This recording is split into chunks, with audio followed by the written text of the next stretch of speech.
King Vaclav IV of Bohemia was born in 1361 as the eldest son of Charles IV. His early life was structured around political instruction, administrative exposure, and court education. His upbringing focused on preparing him for centralized governance. Guys, can you help me to hit 1,000 subscribers on this channel? And it's my dream. Sorry for interruption. It's humble request. Let's jump into the video. He became King of Bohemia at the age of 2, although real authority remained with regents for many years. During this period, the kingdom relied on experienced nobles and advisors. Their involvement shaped the administrative traditions he later inherited. When Vaclav reached maturity, he expanded his influence over internal governance. His rule strengthened connections between royal courts and local councils. His administration emphasized administrative stability and controlled legal oversight. His father had established Prague as a cultural and political center. Vaclav inherited these developments and worked to preserve them. His reign continued the urban growth already underway in the region.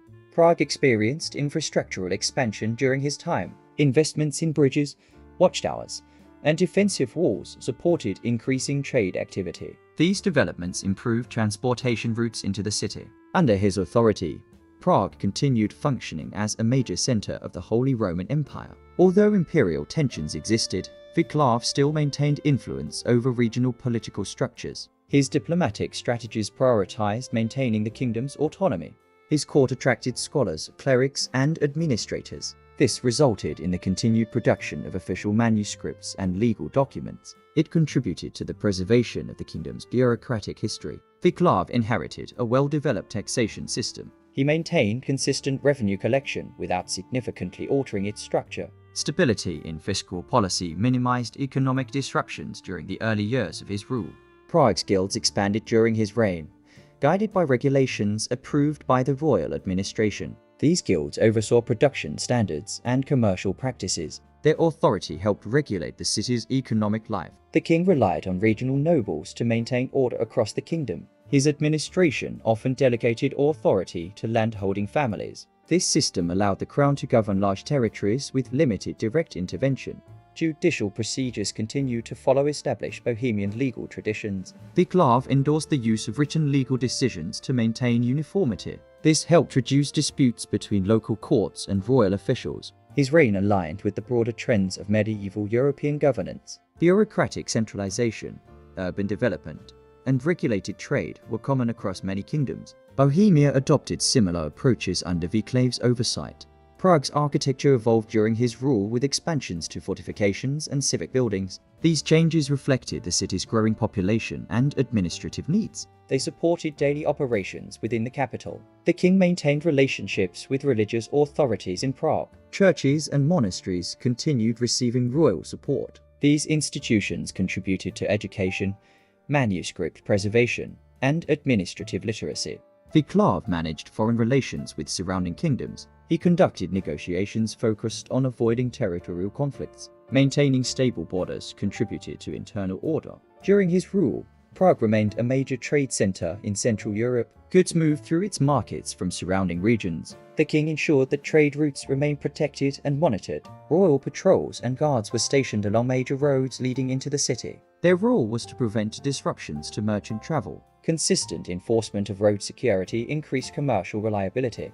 The king supported standardized measurements within markets. These reforms aimed to ensure fairness in trade transactions. Clear regulations reduced disputes between merchants and consumers. Prague served as a legal center for disputes involving nobles, guilds, and religious leaders. The king's court reviewed cases that required royal judgment. These decisions formed precedents for future rulings. The kingdom retained a diverse population of artisans, merchants, and laborers. Each group played a specific role in urban functioning. Their cooperation supported Prague's expanding economy. Vaclav oversaw several administrative councils. These councils advised him on taxation, military readiness, and urban planning. Their recommendations influenced royal policy. The king managed relationships with regional castles and fortified towns. These sites often acted as administrative hubs outside the capital. Maintaining stable communication with them ensured uniform governance. Prague's bridges became essential for goods movement across the Vltava River. Bridge maintenance required consistent funding, which the king ensured through taxation. This improved connectivity between city districts. The city's watchtowers monitored commercial and civilian activity along key routes. Their function was to record movement and maintain order. They formed an essential part of Prague's urban infrastructure. Václav continued supporting educational institutions established by his predecessors. These institutions produced clerks, scribes, and administrators. Their training contributed to the kingdom's organized bureaucracy. The king used official seals on documents to regulate legal and administrative communication. These seals confirmed legitimacy and prevented forgery. They supported the transparency of royal decisions. During his reign, Prague's population gradually increased due to trade and employment opportunities. Urban expansion required additional housing and improved sanitation. These responsibilities fell under municipal oversight. The king issued decrees concerning property disputes and inheritance rights. These decrees ensured that land ownership remained clearly defined. It reduced conflicts among noble families and urban residents. Václav maintained a stable relationship with neighboring regions in the early stages of his rule. His policies aimed to foster alliances rather than provoke conflict. This approach allowed him to concentrate on internal governance. Royal workshops and supply centers supported the needs of the court. These workshops produced goods used in ceremonies, construction, and military equipment. They played a regular role in sustaining royal operations.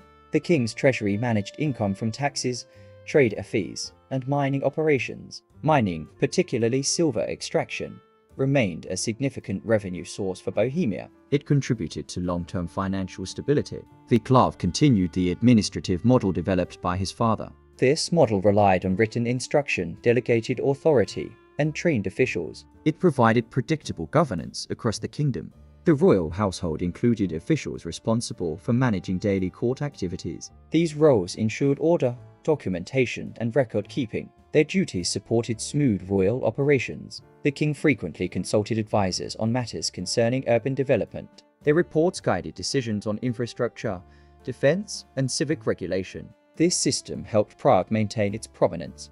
Prague's marketplaces became increasingly structured during Václav's time. Regulations specified trading locations and operational hours. These guidelines contributed to organized commercial activity. The king emphasized the importance of orderly taxation and record-keeping. Accurate documentation prevented disputes among taxpayers. It also allowed the administration to track revenue efficiently. Bohemia's road networks saw gradual improvements to support regional connectivity. The king authorized repairs and expansions to important routes. This encouraged agricultural and commercial exchange. Václav's reliance on written orders became characteristic of his administrative style. These orders assigned responsibilities and clarified royal expectations. They minimized inconsistencies in governance. The royal court managed ceremonial functions that reinforced the authority of the monarchy. These events followed established traditions. They contributed to the continuity of the kingdom's political identity. Prague remained a central seat for regional decision-making. Its administrative and economic structures influenced surrounding territories. Its role continued expanding during Václav's reign. As king, Václav prioritized internal order through organized administrative oversight. His governance reflected structured medieval statecraft. His reign laid the foundations for the political climate that followed. During the late years of Václav IV's reign, Prague developed several formal methods for handling crimes related to treason and political disobedience. These methods followed established legal customs of Central Europe. They were implemented through coordinated cooperation between city officials and royal administrators. The kingdom relied on a hierarchical judicial system. Local courts addressed minor disputes, while the royal court handled serious offenses. Crimes involving betrayal of the crown almost always moved directly to the higher courts. Treason was categorized as an offense that endangered the authority of the king or his representatives. This included passing confidential information, organizing conspiracies, or assisting foreign powers. These definitions were consistent with European legal norms of the period. The royal court used written testimonies, witness interviews, and administrative records to investigate treason cases. Investigators documented evidence through formal procedures. Clerks preserved these documents for future reference. Prague's legal administration also relied on urban watchmen to identify suspicious activities. Watchmen monitored bridges, gates, markets, and major roads. Their observations often initiated legal inquiries. Officials assigned interrogators to gather information from accused individuals. Interrogators followed a structured set of questions based on the alleged crime. Their reports were sent to royal judges for evaluation. When a person was formally charged with treason, they were transferred to holding facilities inside city towers. These towers served both as prisons and administrative processing centers. One of the most recognized among them was the Lantern Tower. The Lantern Tower stood near one of the main bridges crossing the Vltava River. Its location allowed officials to oversee movement along the waterway. The tower functioned as a secure site for detaining high-risk prisoners. Architecturally, the Lantern Tower included storage rooms, guard posts, and reinforced chambers. These chambers were used for confining suspects during investigations. Their design prioritized containment rather than comfort. Prisoners accused of betrayal were often held separately from those charged with common crimes. This separation allowed officials to maintain strict oversight. It also prevented the sharing of information among detainees. City guards maintained daily records of prisoners held inside the tower. These records noted arrival dates, charges, and interrogation schedules. They formed part of the city's administrative archive. The process of interrogating treason suspects followed an incremental structure. Officials first gathered voluntary statements. If inconsistencies arose, they escalated questioning under approved legal frameworks. Medieval European legal systems allowed certain coercive methods during investigations. Bohemia adopted similar practices under regulated supervision. These methods aimed to extract information considered vital to state security. In Prague, interrogators used binding restraints, stress positions, and controlled physical pressure. These procedures followed guidelines set by the royal court. Written authorization was required before any method was applied. Administrative officers documented the conditions under which coercive techniques were used. They recorded duration, purpose, and outcomes. These records were sent to royal overseers for review. The Lantern Tower served as a central location for implementing these measures. Its interior setup allowed controlled supervision by guards. Accessibility from the city center made coordination easier. Accused individuals were sometimes tied to fixed frames within the tower. These frames restricted movement during questioning. Guards monitored sessions to maintain order.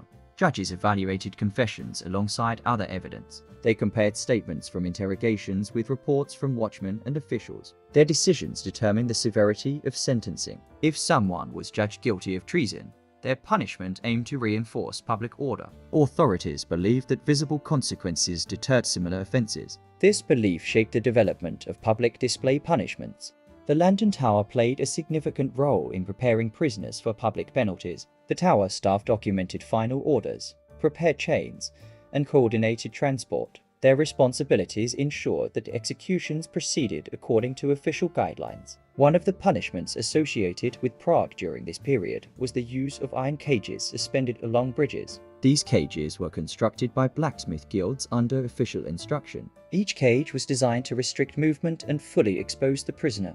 Before placement in the cage, convicted individuals were covered with pitch or similar flammable substances. This step was supervised by guards and recorded in official logs. It ensured uniform procedure across cases. The cages were attached to reinforced beams along the sides of major bridges. Their positioning allowed maximum visibility for travelers and residents. Public exposure was considered an essential component of the sentence. Once suspended, prisoners were set aflame as part of the prescribed punishment for treason. This procedure symbolized the extinction of betrayal. The visible illumination contributed to the city's nighttime lighting. Administrative documents refer to this method as part of a broader system of deterrence. The illumination served both practical and symbolic purposes. It provided light for those crossing the bridge after dusk. Prague's bridges were major transportation routes at the time. Their illumination improved movement across the river during evening hours. This dual function reinforced the city's administrative priorities. Officials stationed guards near the bridges during public punishments. Guards controlled crowds, maintained order, and protected infrastructure. Their presence ensured the process followed official regulation. The Lantern Tower staff recorded the names of individuals subjected to the cage punishment.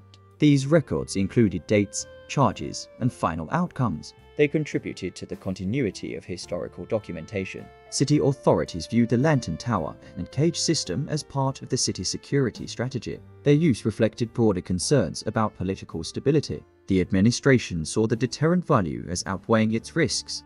Prague's legal traditions emphasized consistency in public penalties. Officials avoided improvisation and followed written statutes. This approach reduced disputes among governing councils. Bridge-based punishments required coordination between tower guards, city builders, and the Blacksmith Guild. Each group had specific tasks defined by administrative instructions. Their cooperation ensured predictable implementation.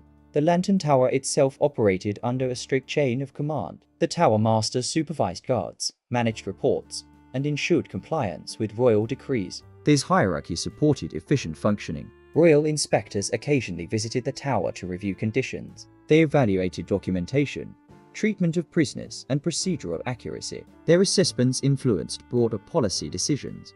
Treason cases often generated extensive paperwork. Written orders, interrogation transcripts, and execution reports were archived for future reference. These documents formed part of the city's legal memory. The cage punishment gained recognition because of its visibility. Travelers from nearby regions noted its presence in their accounts. Its public nature ensured that information about the practice spread widely. The Lantern Tower's administrative function extended beyond punishment. It also stored equipment, legal records, and supply inventories. Its role integrated security and bureaucracy within a single facility. The use of pitch in the execution process followed standardized preparation techniques. Pitch was heated in designated containers before application. Guards monitored the temperature to prevent premature ignition. City carpenters maintained the beams supporting the cages. Their responsibility included ensuring structural safety. Regular inspections prevented accidents and maintained procedural reliability. Prisoners remained under strict guard from the moment sentencing was delivered. Escorts accompanied them from the tower to the execution site. Each movement was documented by officials. The city council reviewed reports of every execution related to treason. These reviews ensured that procedures followed legal expectations. Council oversight reinforced administrative accountability.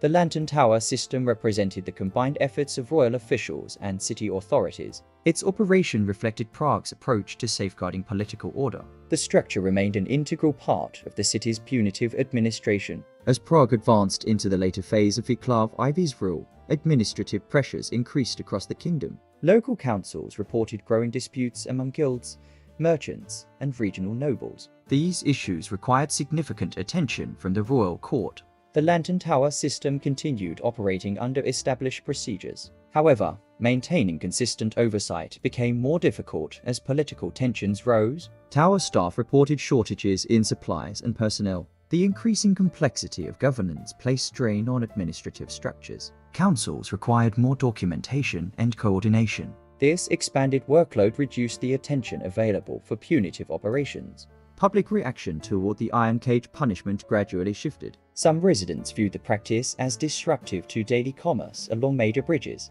Their complaints were recorded by city scribes. Travelers from surrounding regions also noted the burden of increased crowding during punishments. This congestion affected the flow of trade across the Vltava River. Merchants referenced these delays in correspondence preserved by guild archives.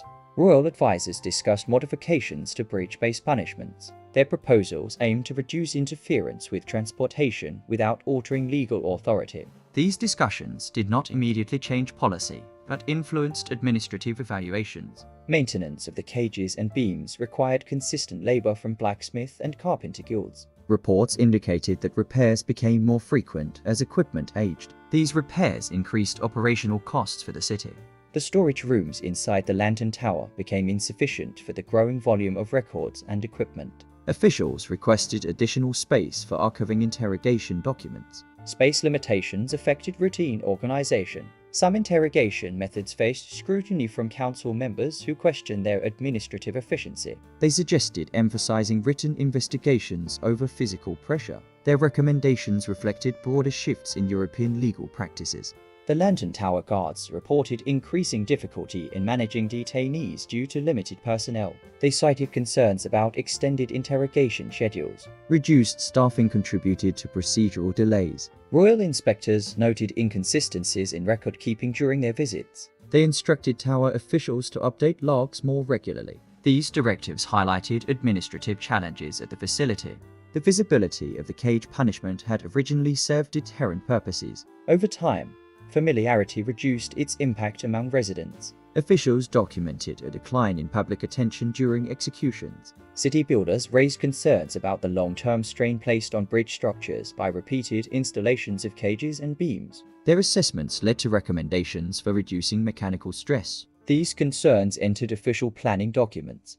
Urban development projects further complicated the use of bridges for public penalties. Expanding trade zones required uninterrupted movement across the river. These changes influenced long-term administrative decisions. Royal councils reviewed the practicality of continuing the Lantern Tower system as originally designed. Their evaluations considered costs, public feedback, and structural limitations. These assessments signaled a gradual administrative shift. By the final years of Viclave's reign, officials focused increasingly on broader political challenges rather than punitive display systems. Governance priorities shifted towards stabilizing regional relations and managing economic pressures. This reshaped administrative focus within the capital. The Lantern Tower continued to function as a detention facility, but its role in major punishments diminished. Written procedures gradually replaced public display as primary legal tools. This marked a transition in Prague's approach to internal security. The cage executions became less frequent